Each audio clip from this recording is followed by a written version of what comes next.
What's up, guys? This is Manoj Paptani. I welcome you all on behalf of the Edupedia world. So, how are you guys? Are you enjoying your world, your lifestyle, the comfort zone in which you are living currently? That is just merely studying, studying, and studying. I just hope that you are enjoying your life to the fullest, guys. So, last update, a good wish for each of us as Indians. Our current hot favorite bowler, Mr. Ravi Chandran Ashwin, became the first person in the world who has recently added to his credential 250 wickets in just merely 45 test matches. So, a very good news for we as Indians that yes, our bowler has added to the world's number one list as far as this record is concerned. So, three cheers for Ravichandran Ashwin. Hip hip hooray. Perfect, guys. So, are you revising your topics time and again? Because that is something which is essentially required in order to make you sail through your CA final examination. Please do it. And I hope that you are understanding your topics very well. So, perfect. Now, this presentation we'll be talking about SA 260, that is communication with those charged with governance. This is again an extremely crucial kind of essay which has been added into our course, that is auditing. So let's mark the beginning of the same with this presentation. I'll be covering this particular essay in two of the presentations so that you can get some clarity on it and you'll get perfect time in order to revise as to what has already been told. So are you ready for it? Perfect. Let's hit start. Fasten up your seatbelts. We are about to take off with the first thing, and which is always what it is all about. So, guys, SA 260, communication with those charged with governance. First thing is always first. As like always, you need to understand what are you going to study in these forthcoming two presentations. It's obviously the first thing which is absolutely required in detail. So guys, this particular essay will be talking about the kind of communication that we as auditors should have with those charged with governance. Now I've seen one thing in my life that many of the students do ask me, sir, what is the basic difference between management and governance team? Aren't both these terms the same thing?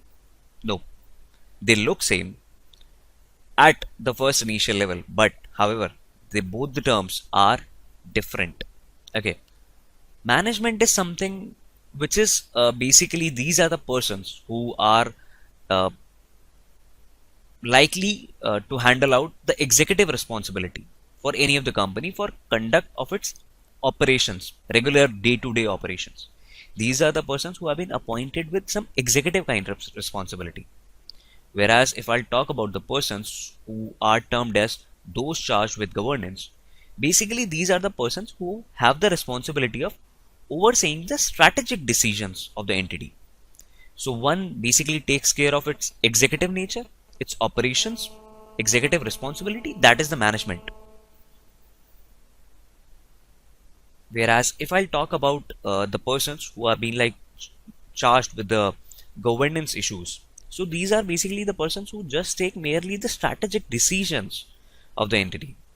For example, if I'll talk about persons with management, so these are the executive directors of any of the company, the whole-time director, the working directors who are actually working for that company. Whereas in case of the persons who are entitled as those charged with governance, these are the persons, non-executive directors. If I'll talk about this Comptroller and Auditor General of India, even Comptroller and Auditor General of India is also being considered under the category of those charged with governance. Or I should say audit committee of any of the company. So audit committee is the kind of a person which is entitled and included in the list of those charged with governance and not the core management. So that's the core difference between the two.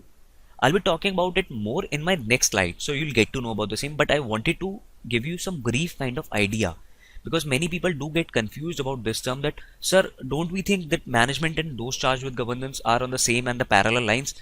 Guys, there is some common thing between the two, but they are absolutely differentiated. So there is some kind of distinction between the two. So management is a like lower level kind of authority, and if in case your grievances, your queries are not resolved by management, then you can head towards those charged with governance. They are the next level authority to management. So that's the basic difference between the two.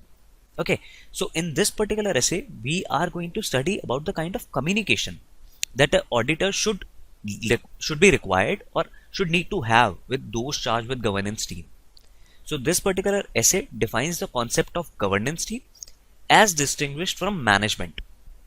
Next, where management has the executive responsibility, the governance team has the responsibility to oversee the management from upper level, upper side. This particular essay emphasizes that an auditor to communicate any significant information to governance team over and above communicating with the management. So management should be the first thing, that you should have the communication with management first. And if in case it is required, or if in any case it hasn't been mentioned as a requirement, but still auditor should need to communicate all the significant kind of information or is working to the governance team as well, over and above communicating with the management. However, this particular essay does not cast any of the additional responsibilities for an auditor to identify critical issues solely for the purpose of communicating to governance team. As I said, management is basically like on the second slot, governance team is upper and a higher level authority to that. But that doesn't create any kind of additional responsibility that an auditor needs to have some kind of critical issue identification in order to solely for the purpose of like communicating with the governance team. It is absolutely not required. So all the kind of issues that you will be like clearing up during your particular audit, that needs to be satisfied for the sake of management as well as governance team. So you don't need to cast any of the additional responsibility in order to identify or find out some of the critical issues solely for the purpose of communicating with the governance team. So that's absolutely not required. So just chill as an auditor. Okay, perfect guys. That is something we are going to study in this particular essay. This essay is going to tell us something all about this thing which I just mentioned and narrated to you. I hope you got the complete clarity and a clear picture as to what we are going to study in this particular essay. Are you guys all set? Perfect? Excited? Superb. Let's move to our next thing. And that is again the same, which is distinction between the management and governance team. I have solely like included this thing in my presentation only to make you aware, because many people have the confusion between these two terminologies. So I need to clear the air, which is actually like ice breaking in your mind. So I need to clear that air first of all. So management, if I'll talk about management again, these are the persons who have executive responsibility for conduction of its particular entity's operations. Management is the person like directors, executive directors, whole-time director. These are the persons who will be considered under management because they have the executive responsibility to conduct the entity's operations. But if I'll have to talk about those charged with governance, so guys, these are the particular persons who are basically held up with the responsibility of overseeing the strategic decisions of the entity, like non-executive directors, Comptroller and Auditor General of India, Audit Committee, and so on. If I'll talk about the preparation, so preparation of the financial statements is basically the responsibility of management. But overseeing and checking out whether those financial statements are correct or not, correctly drafted, or in order to oversee those kind of financial statements, that is the responsibility of those charged with governance. Management is basically responsible for approving the financial statements. But in normal kind of a cases, what I have seen, those charged with governance will not approve the financial statements. They are basically they'll just basically oversee those financial statements. The approval and preparation process is being done only by the management itself.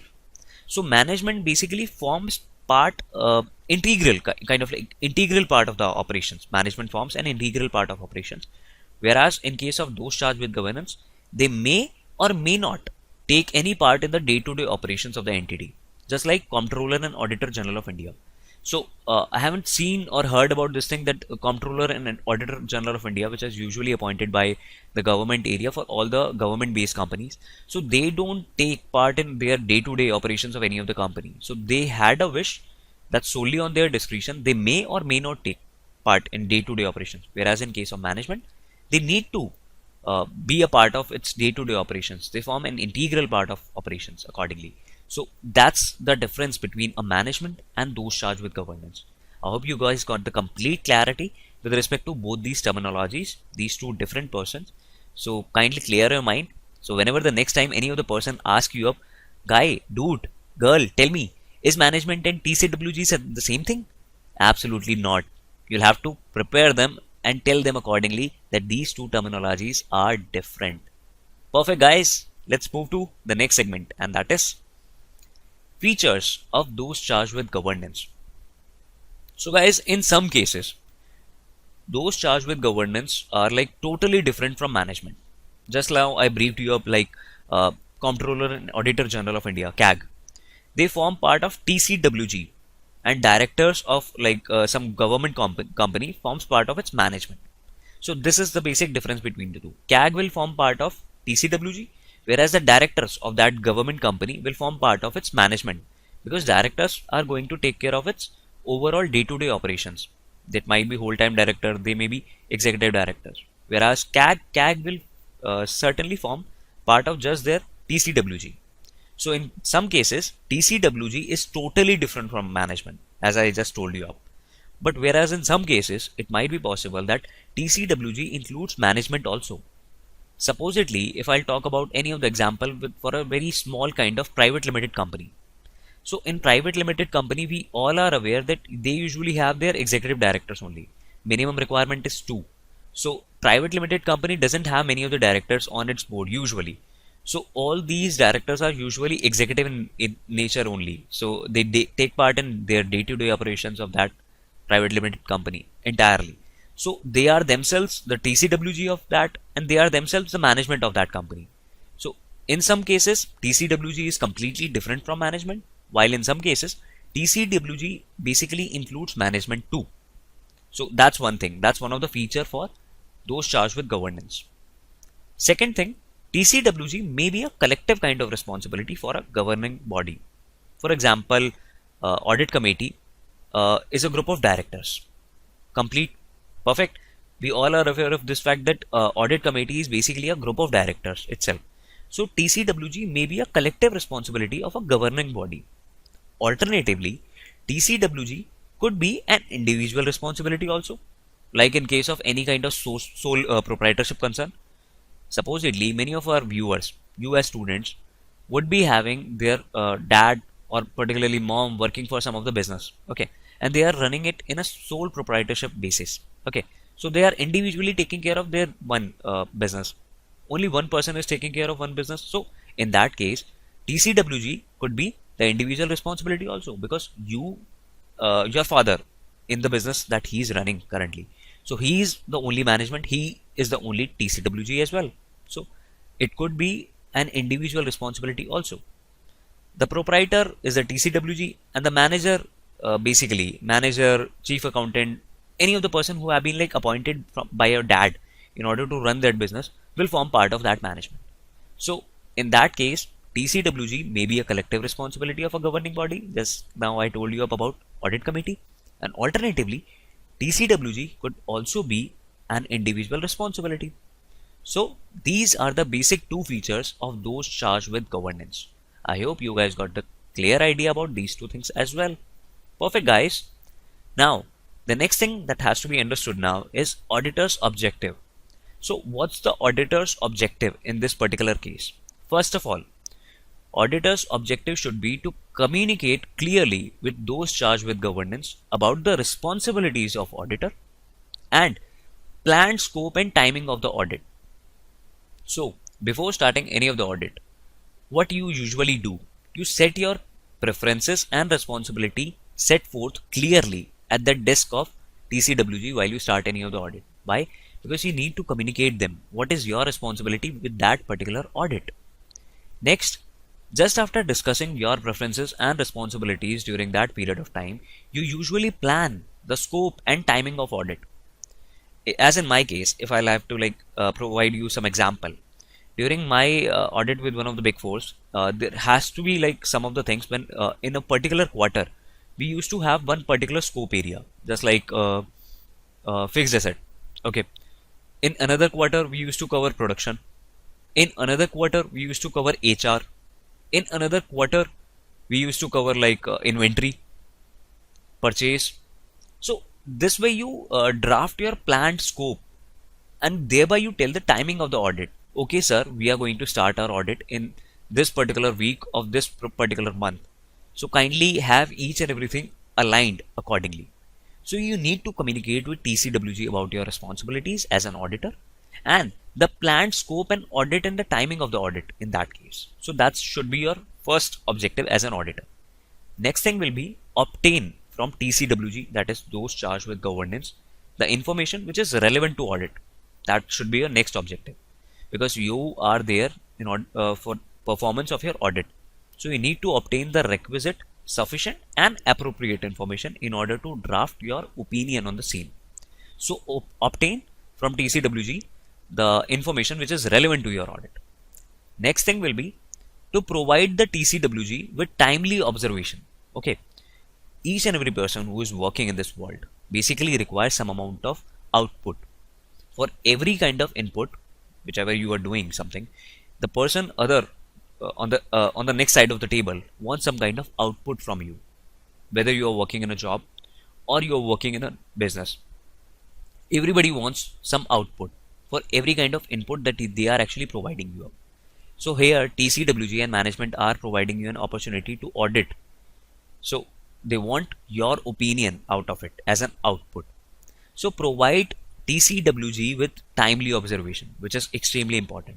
Time is very precious, so you need to provide them the timely observation, which is significant and relevant in overseeing the final reporting process. So that should be an auditor's objective in that case, which is exceptionally and essentially required. And the last thing, that is auditor's objective should be to provide effective two-way communication between the auditor and those charged with governance. So that's extremely important. Your objective in that case should be to provide for that two-way communication, which is effective one. I'm not just talking about normal two-way communication, a very effective kind of two-way communication between the auditor and those charged with governance, which is extremely necessary for any of the audit. Communication is the key for any of the thing in this world, be it audit or something else. So that should be an auditor's objective in that case. So first, communicate clearly with TCWG about your responsibility as an auditor and planned scope and timing of the audit. Next, obtain from TCWG the information which is relevant to your audit.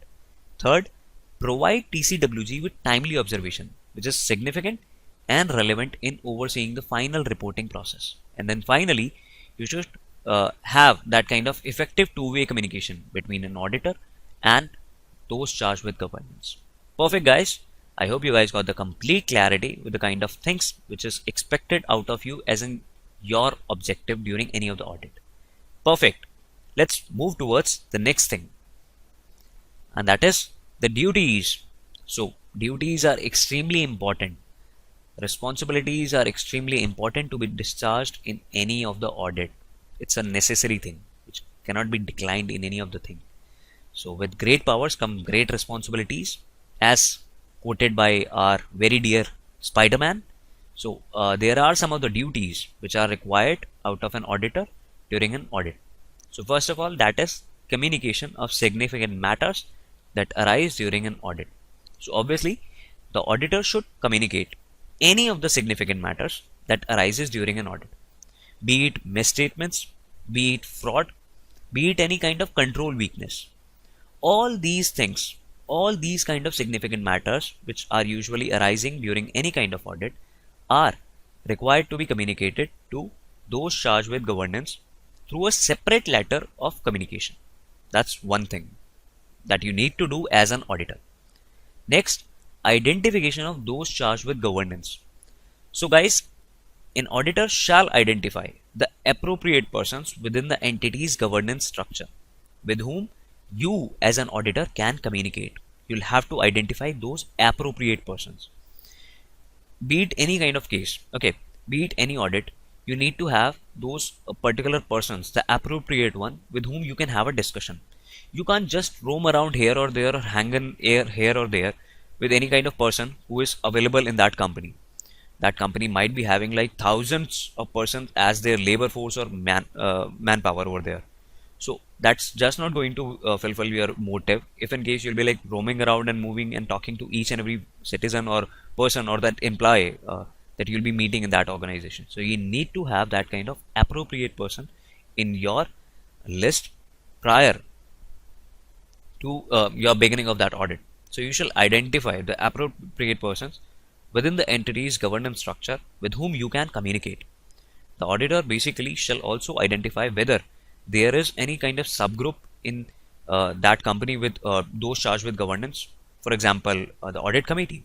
So you need to have that kind of identification of those charged with governance first of all. Next will be the preliminary discussions. So guys, the auditor shall have some kind of preliminary discussion with those charged with governance, covering a few of the following areas. Just like first, that is the form and the purpose of discussion. So you need to have this kind of a thing because you need to have the form of communication. It could be oral, it could be written, it could be detailed, it could be brief, it could be structured, it could be unstructured. So what kind of form and the purpose of communication that you'll be having. So you need to have a discussion about the same with those charged with governance at the very initial phase, that is the preliminary phase. So you need to have your preferences, your forms of communication straight out to them at the very beginning of the audit. Next will be the persons. So you need to have a preliminary discussion with those charged with governance regarding the persons who will be available in the audit team. Supposedly you and your article are working and you both are like allocated and bifurcated the responsibilities accordingly in between you. Supposedly your article goes out for some other thing, okay, your co-article if I like to talk about, and he is just very junior to you. You are the third year article, he is supposedly the first year article, and he is not aware at all about the team, the kind of management that the company is having. So don't you think that will be a very tedious job for him or her to have an idea as to like with which kind of a person he should interact in order to get his queries and problems resolved? Absolutely, that is going to be a big mess for him or her in that case. So you need to set that kind of discussion with the management, with your team, completely with your team. Try to introduce your team first of all and try to provide that kind of idea to your team that okay, this particular Mr. XYZ is going to help you out with this particular thing, okay, and this particular Mr. ABC is going to help you out with this particular thing. So that will help them up in knowing and understanding as to what you will be like particularly able to deliver them up, and accordingly they can clear their queries and grievances on time and thereby supporting you up with their particular audit observations. So it is essentially required that you communicate with your team, so with the persons about your audit team and the governance team who will communicate regarding the particular matters. That should be a second most important thing in this case. Next will be the auditor's expectation of the two-way communication. So you need to have that kind of preliminary discussion with those charged with governance regarding the auditor's expectation that communication will be a two-way thing. You need to make them realize this thing that sir, I am particularly doing this audit solely for the sake of improvement and betterment of your company. So kindly provide me that kind of space wherein I can communicate with you in an efficient manner, best for your company, for the best sake of your company. So auditors' expectation that communication will be a two-way thing and that TCWG will communicate with the auditor whenever they require on the matters they consider relevant to the audit. Just like suspicion about any of the fraud, or they are like detected some of the fraud. So we need to discuss these things. These are extremely crucial things and shouldn't be delayed for any of the longer period. So communication is should be effective as and when thing usually occurs. And the last thing will be the process. So the auditor shall have a preliminary discussion with those charged with governance about the process for taking action. So if in case you feel out that some fraud has actually taken place, okay, so what should be your next step? What should be a target plan? How are you going to take some of the action against it? So you need to clear out and set your preferences straight at the very first preliminary discussion, that what will be your process for taking out the action and reporting back on the matters which have been like communicated by the auditor with the governance team. So these are the duties of auditor, and you as an auditor are expected to duly fulfill all these duties. Perfect guys, I hope I was able to make you clear of your duties. Perfect. So with this, I'll be concluding this particular presentation with a dose of motivation. We'll be discussing about the remaining part of Essay 260 in my next forthcoming presentation. So you'll be able to clear up any of your doubt in the same thing. Keep writing to us any of the queries, any of the grievances, if in case you have, after I make you understand all these things. So I'll be concluding this particular video with a dose of motivation, and that will be the only real failure is the one from which we learn nothing. So this quote was being mentioned by John Powell, which is an extremely right thing. He has quoted it on a beautiful words. The only real failure is the one from which we learn nothing. So if you have failed any of the spheres or aspects of your life, and if you have particularly like learned something out of it, believe me guys, that failure is just not a failure for you. That was a learning. You either win or you learn. You don't lose in any of the thing if in case you learn out of that mistake. So your mistake will not remain as a mistake if in case you learn out of it something. So the only real failure, which I'll call it somewhat that's a real failure, will be the one from which we learn nothing. And if in case we repeat the same kind of mistake, then that is the real failure for us. So you need to understand, don't hesitate in taking up the actions in your life. You need to make some of the actions in order to make your life glow and spark and shine in the future. So you need to take risk in your life. You need to make mistakes in your life, but do learn from that mistakes and don't repeat them again. So that's the most important thing. So the only real failure is the one from which we learn nothing. Perfect guys. With this, I'll say thank you on behalf of the Edupedia world. Keep interacting by questions, queries in YouTube comment boxes. We'll love to help you out with any of your queries and grievances. Stay connected. That will help us in understanding your needs way better. Love you all. Stay blessed. God bless you all. See you in the next presentation. Till then, enjoy. Perfect. Bye. Take care.